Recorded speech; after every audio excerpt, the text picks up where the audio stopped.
Welcome back, dear students.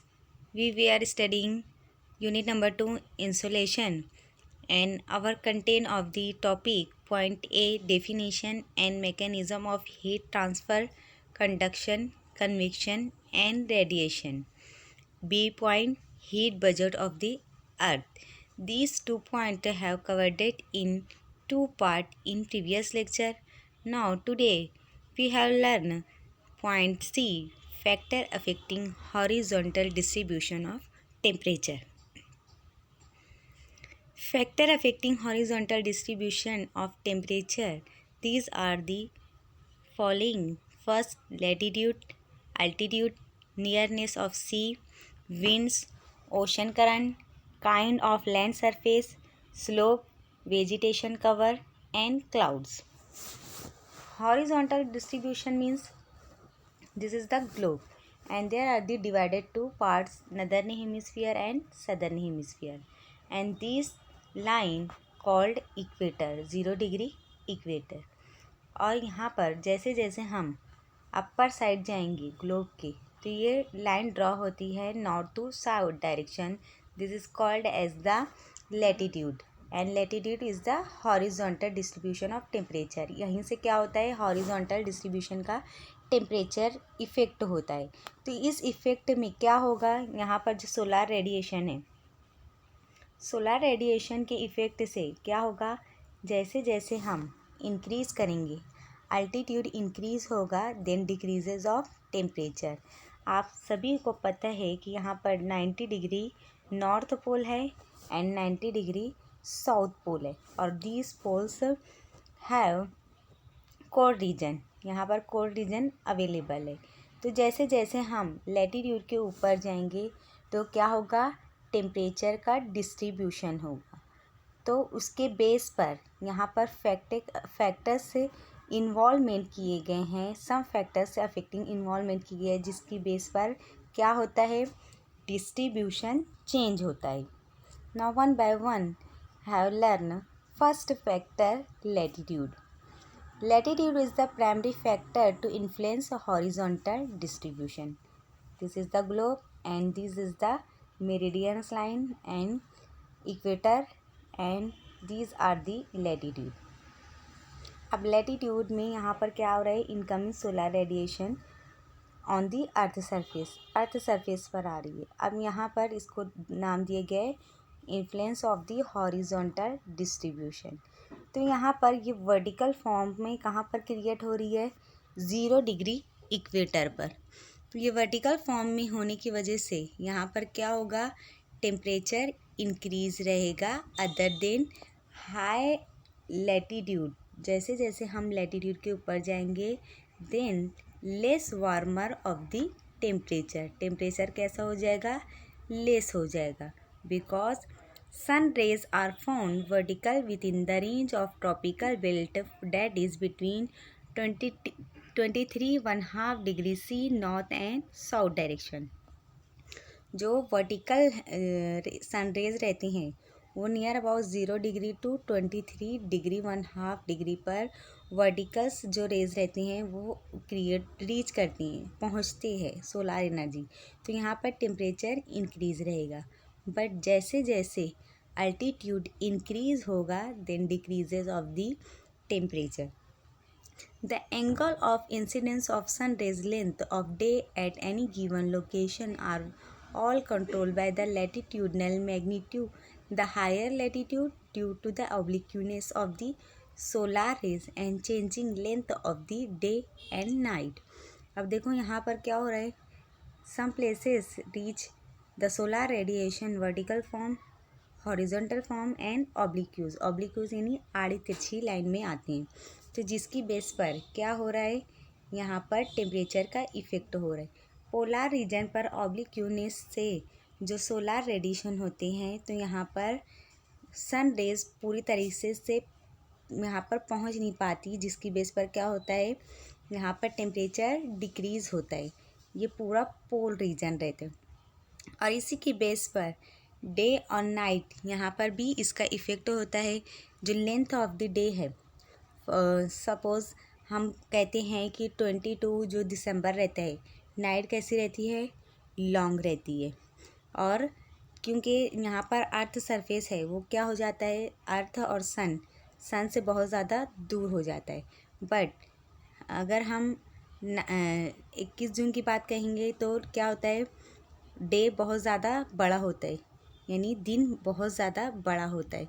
तो यहाँ पर क्या होता है, जो सन और अर्थ है नियर जो टेंजेंट है, तो ये इसका जो डिस्टेंस है वो लॉन्ग एंड शॉर्ट डिस्टेंस में क्रिएट होने की वजह से सोलार रेडिएशन का इफ़ेक्ट होता है, जिसकी बेस पर यहाँ पर क्या होते हैं, डे और नाइट चेंज होती हैं और उसकी बेस पर टेम्परेचर चेंज होता है।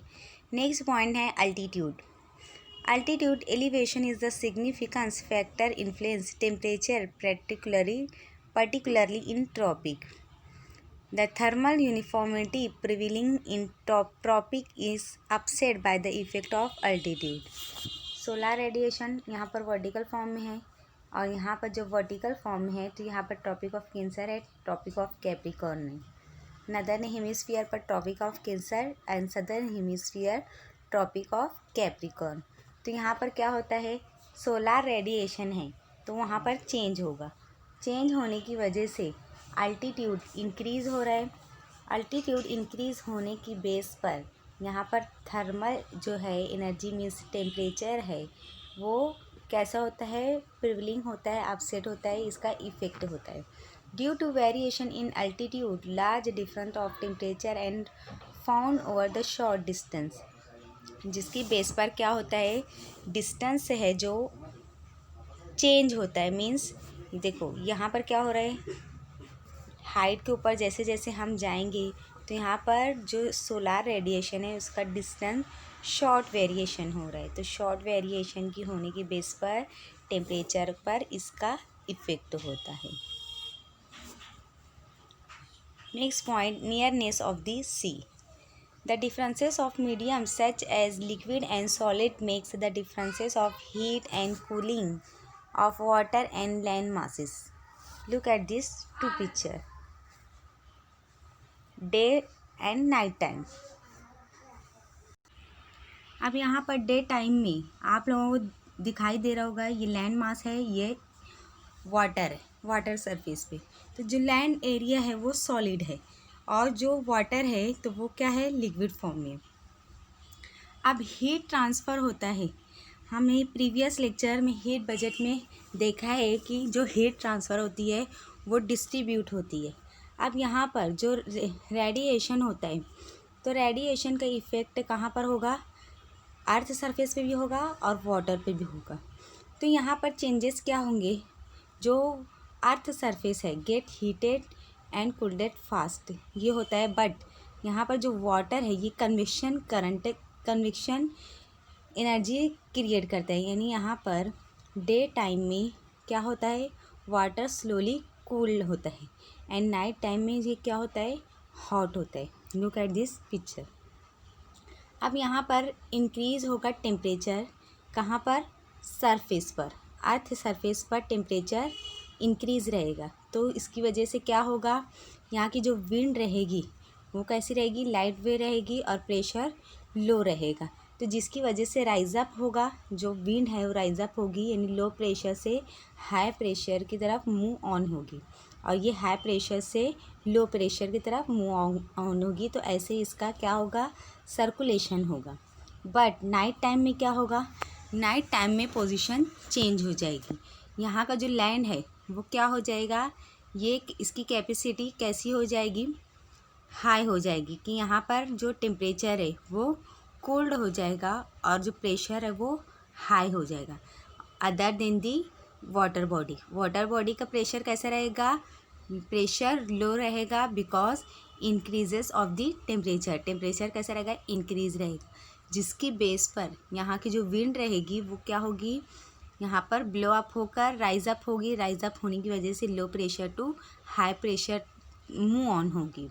तो यहाँ पर इसका इफ़ेक्ट होगा land to sea, sea to land, high pressure से लो प्रेशर से हाई प्रेशर।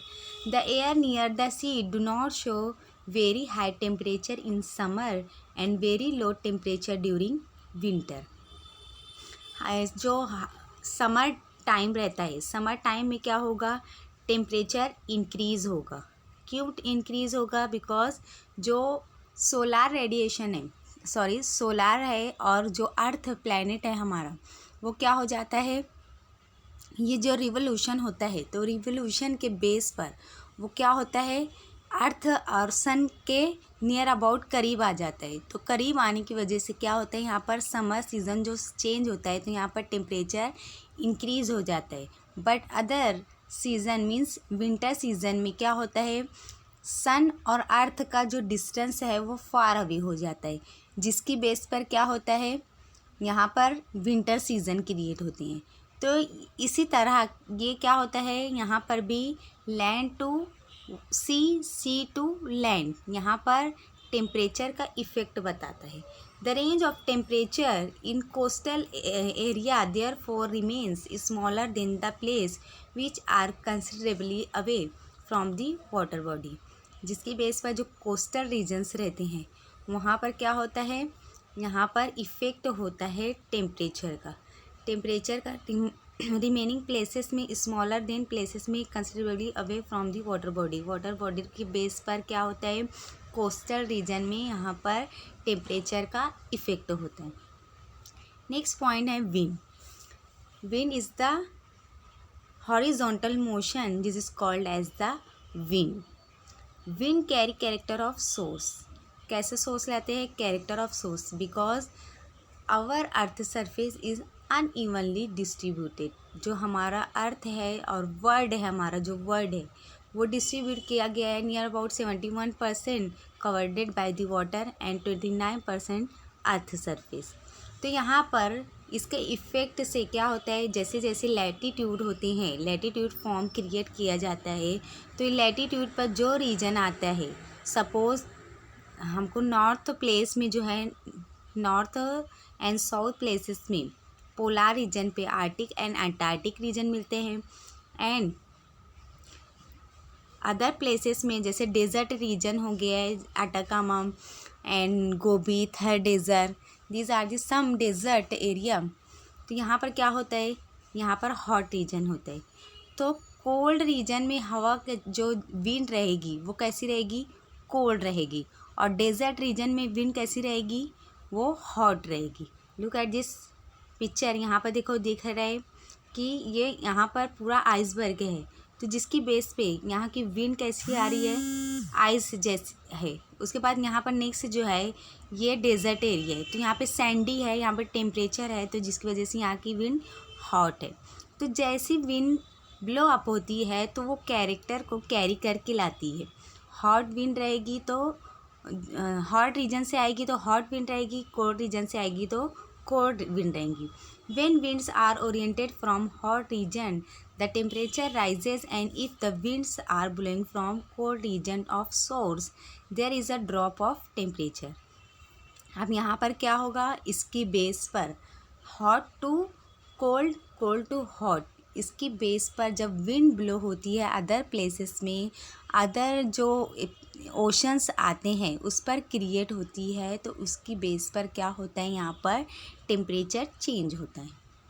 नेक्स्ट पॉइंट है ocean current. Ocean current, this is the horizontal displace movement on the water body one place to another place. This transfer of the one place to another place is called as the ocean current. Ocean current जो है ये क्या होता है, तो ocean current wind do carry temperature of source reason.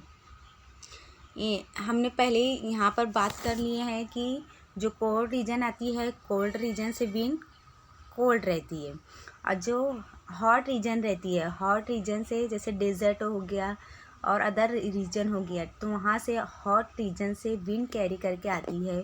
तो क्या होता है, हाई एंड लो प्रेशर का इफ़ेक्ट होता है विंड से, और ये हाई और लो प्रेशर का मोशन ओशन फ्लोर पर इसका मोशन होता है, जिसकी बेस पर क्या होते हैं, ओशन करंट क्रिएट होते हैं।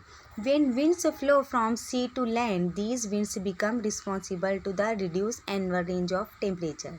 अब यहाँ पर क्या होगा, आप लोग देख रहे होंगे कि पैसिफिक ओशन है, आर्टिक रीजन, यहाँ पर अटलांटिक ओशन है, इंडियन ओशन है ना, आर्टिक रीजन है। अब यहाँ पर क्या है, ये पूरा लैंड एरिया है, कॉन्टिनेंटल रीजन है।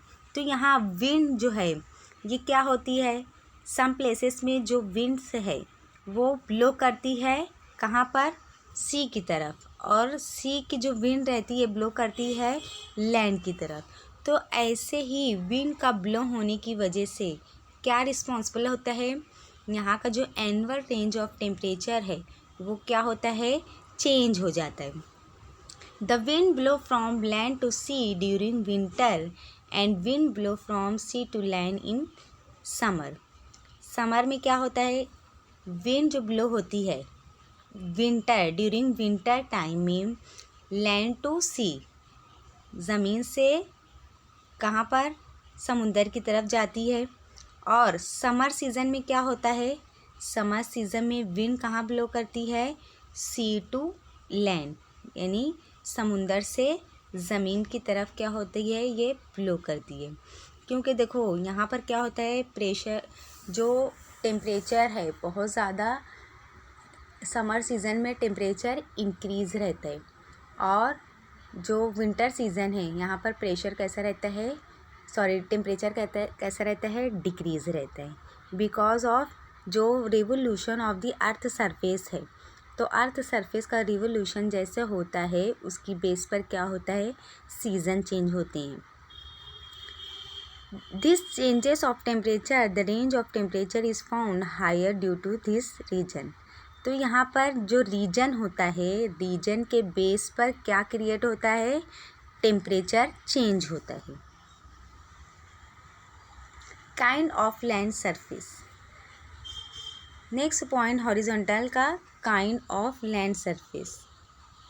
आई have discuss in previous lecture our earth surface unevenly distributed. Unevenly distributed हो गया मीन्स फिजियोग्राफिक नेचर और कैसा है, डिस्ट्रीब्यूट किया गया है। हमारे अर्थ सरफेस पे माउंटेनियस रीजन है, प्लेटो रीजन है, प्लेन रीजन है एंड कोस्टल रीजन है। जैसे जैसे रीजन होंगे उसकी बेस पर क्या होगा, यहाँ की सॉइल टेक्सचर, क्लाइमेट टेक्सचर सब क्या होंगे, चेंज होंगे। जैसे माउंटेनियस रीजन है, माउंटेनियस रीजन में क्या होगा, यहाँ की जो सॉइल है वो कैसी रहेगी, सैंडी सॉइल रहेगी। प्लेटो की सॉइल कैसी रहेगी, ब्लैक रहेगी, रेगुलर रहेगी, लिटरेट सॉइल रहेगी।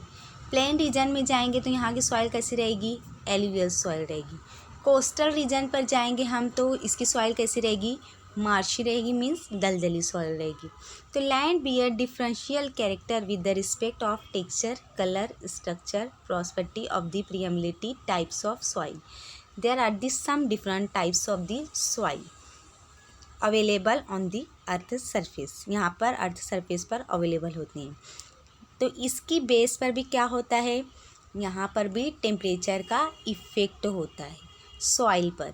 क्योंकि हम अर्थ सरफेस हीट बजट में पढ़े हैं कि 51 जो % है वो क्या होती है, अर्थ सरफेस पर डायरेक्ट एब्जॉर्ब होकर रिफ्लेक्ट करती है। तो कितना एब्जॉर्प्शन सॉइल जहाँ की होगी वो भी क्या होगी, उसका इफ़ेक्ट होगा। तो सॉइल के इफ़ेक्ट से instant sandy and black soil get heated और colded faster than other types of land. जो ब्लैक सॉइल है वो हीटेड भी होती है एंड कूल भी होती है। This is the very important soil to cultivation of the agriculture activity, for agriculture activity. Red and alluvial soil get heated or cooled gradually than other soil types. Black soil reserve water for long time than other soil of types. जो alluvial soil है वो कैसी रहती है, ये भी कैसी होती है, रेड एंड एलुवियल सॉइल, ये भी हमको अवेलेबल फॉरनली इसके अंदर जो है हीटेड भी होती है और कोल्डेड भी होती है, कूल डाउन भी हो जाती है। बट जो एब्जॉर्ब डिज़र्व करता है लॉन्ग टाइम, जो वाटर को रिजर्व रखता है, वो कौन सी सॉइल रहती है, ब्लैक सॉइल रहती है। तो जिसकी बेस पर क्या होता है, यहाँ का जो एग्रीकल्चर एक्टिविटी है, फॉरेस्टेशन, जो वेजिटेशन कवर है, तो सॉइल के इफ़ेक्ट से भी क्या होता है, यहाँ का वेजिटेशन कवर चेंज होगा, तो टेम्परेचर पर भी उसका क्या होगा, इफ़ेक्ट होगा। I hope understood this point. Slope, windward slope and leeward slope show variation of temperature distribution. Windward slope are comparatively distribution. Windward slope are comparative cooler. क्या होता है, अब देखो यहाँ पर आप लोग देख रहे होंगे कि जो सोलार रेडिएशन होता है तो वाटर सरफेस पर क्या होता है, फर्स्ट लेयर पर ये हीट ट्रांसफ़र होती है जिसकी वजह से कन्वेक्शन का प्रोसेस होता है, इवेपोरेशन होता है। और यहाँ पर क्या होता है, जो ट्रांसपोर्टेशन होने की वजह से क्या इफ़ेक्ट होती हैं, यहाँ पर जो एटमॉस्फेयर पर गैसेस है, डस्ट पार्टिकल है, वाटर वेपर है, क्या होता है, मिक्स होते हैं।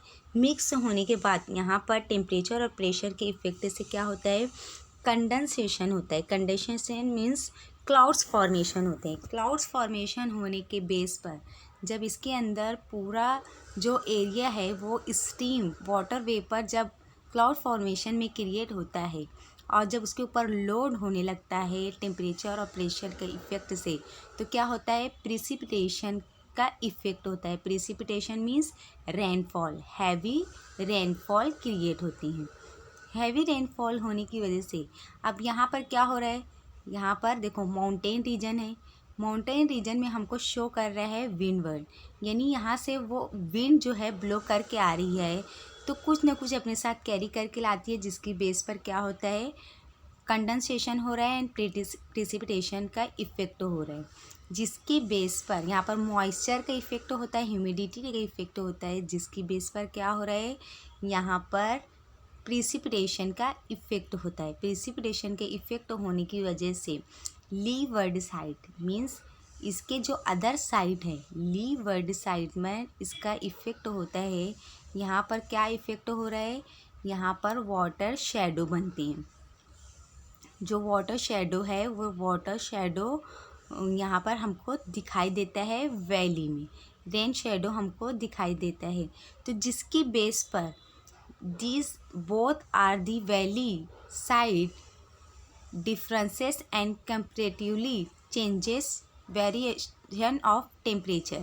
टेम्परेचर का क्या होता है, डिस्ट्रीब्यूशन होता है, यहाँ पर टेम्परेचर चेंज हो जाएंगे because of the windward and leeward. और किस वजह से होता है, क्योंकि यहाँ पर विंड के इफेक्ट से ये इफेक्ट होता है टेम्परेचर डिस्ट्रीब्यूशन का। Next point, vegetation cover. In physiographic natures, the vegetation cover is changes. Some places mountainous, some places plateau, plain and coastal region. And there are the distribution of the latitude, effect and distributed of the forest region. Vegetation cover means forest cover. तो यहाँ पर forest cover for example हम equatorial region पर देखेंगे, अगर वहाँ पर forest cover area है तो यहाँ पर इक्वेटोरियल रीजन में टेम्परेचर भी बेटर रहता है, जिसकी बेटर होने की वजह से यहाँ पर इवेपोरेशन ट्रांसपोर्टेशन यानी हैवी रेनफॉल होता है, जिसकी बेस पर यहाँ पर एवरग्रीन क्या होते हैं, फॉरेस्ट होते हैं। बट जैसे जैसे लैटीट्यूड का इफ़ेक्ट होता है, लैटीट्यूड के इफ़ेक्ट से टेम्परेचर डिक्रीज़ होते हैं, प्रेशर का इफ़ेक्ट होता है, उसकी बेस पर जो फॉरेस्ट कवर रहते हैं वहाँ पर भी क्या होते हैं, चेंजेस आते हैं। तो यहाँ पर चेंजेस होने की बेस पर क्या इफ़ेक्ट होता है, vegetation cover keep the temperature lower than the barren track of the world since process likely photosynthesis, evapotranspiration and are always on it vegetation cover. देखो जो फॉरेस्ट एरिया रहता है उसमें मोस्टली जो फोटोसिंथेसिस जैसे जो सोलार रेडिएशन के effect होता है उसी के बेस पर क्या होता है, इवेपोट्रांसपिरेशन होता है, और उसके बेस पर जो प्लांट्स वगैरह होते हैं वो क्या होते हैं, ग्रो अप होते हैं। then the ranges of temperature is also comparatively lower in forested areas than open country. Secondly, luxurious canopy of forest cover arrest the incidence of solar rays due to transition function of the plant to air temperature is slightly reduced in respective area. अब यहाँ पर देखो, जैसे evergreen forest रहा तो हमको ये पता है कि जहाँ फॉरेस्ट एरिया रहता है तो वहाँ का इन्वायरमेंट सिस्टम कैसा रहता है, बहुत बेटर रहता है। बेटर होने की वजह से यहाँ पर क्या होता है, जो इको बैलेंस है वो बेटर रहेगा। बिकॉज ऑफ यहाँ पर ऑक्सीजन बहुत ज़्यादा होगी। Why? Because the plantation is the very well. Plantation बहुत अच्छा होने की वजह से यहाँ पर ऑक्सीजन ज़्यादा रहेगा एंड कार्बन डाइऑक्साइड रिड्यूस रहेगा। तो जिसकी बेस पर यहाँ की जो एयर है बहुत ज़्यादा काम रिस्पेक्टिव रहेगी, है ना। तो यहाँ पर इसका इफ़ेक्ट होता है। तो प्लांटेशन की इफ़ेक्ट से उस एरिए का जो इन्वायरमेंटल सिस्टम है, तो यहाँ पर जो क्लाइमेट है, टेम्परेचर है, उसका इफ़ेक्ट होता है। Next and last point of the factor affecting horizontal distribution of the temperature, cloud. Cloud cover becomes interruption for the incoming solar radiation. It has shadow effect on the earth. देखो, हम heat budget में ही पढ़े हैं कि जो deflection, reflection and absorption होता है। तो यहाँ पर क्लाउड जो फॉर्मेशन होते हैं, क्लाउड्स भी क्या करते हैं, इसको एब्जॉर्ब भी करता है एंड डिफ्यूज़ भी करता है। देखो यहाँ पर सोलार जो रेडिएशन है, जैसे जैसे जो क्लाउड्स आ रहे हैं तो क्लाउड्स क्या करते हैं, अपने साथ जो रेज़ रहती हैं, सन रेज़, तो ये अपने साथ क्या करते हैं, ये एब्जॉर्ब करते हैं। तो क्लाउड जहाँ पर आता है तो अर्थ सरफेस पर क्या हो जाता है, उसका शेडो बन जाता है। During the day temperature does not show much rise due to cloud cover and during night time radiation is check. जब बहुत ज़्यादा हैवी जो डेंस क्लाउड्स रहते हैं उस टाइम में हम क्या कर सकते हैं, उस वक्त हम टेम्परेचर को आइडेंटिफाई नहीं कर सकते। बट काम नाइट यानी टेम्परेचर कैसा, जो स्काई होता है काम रहता है, जब क्लाउड्स नहीं रहते हैं, एकदम क्लियर स्काई रहता है, तो उस टाइम पर हम क्या करते हैं, जो रेडिएशन है वो चेक करते हैं।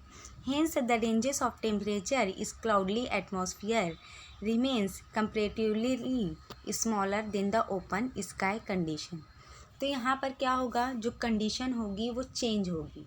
क्यों चेंज होगी, क्योंकि डे टाइम में जो क्लाउड्स वगैरह हैं वो क्या करते हैं, उसको एब्जॉर्ब करते हैं, किसको, रेडिएशन को। बट नाइट टाइम क्या होता है, क्लाउड्स अगर क्लियर स्काई रहा तो यहाँ पर क्या होंगे, यहाँ पर टेम्परेचर चेंज होगा, टेम्परेचर का इफ़ेक्ट होगा, जिसकी बेस पर क्या होगा, यहाँ पर जो रेंजेस ऑफ द टेम्परेचर के इफ़ेक्ट से यहाँ पर टेम्परेचर चेंजेस होंगे। तो I hope you are very well the all topic have covered in this lecture.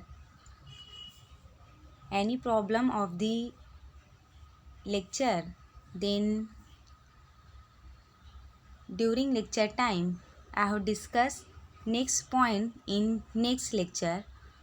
Okay, thank you.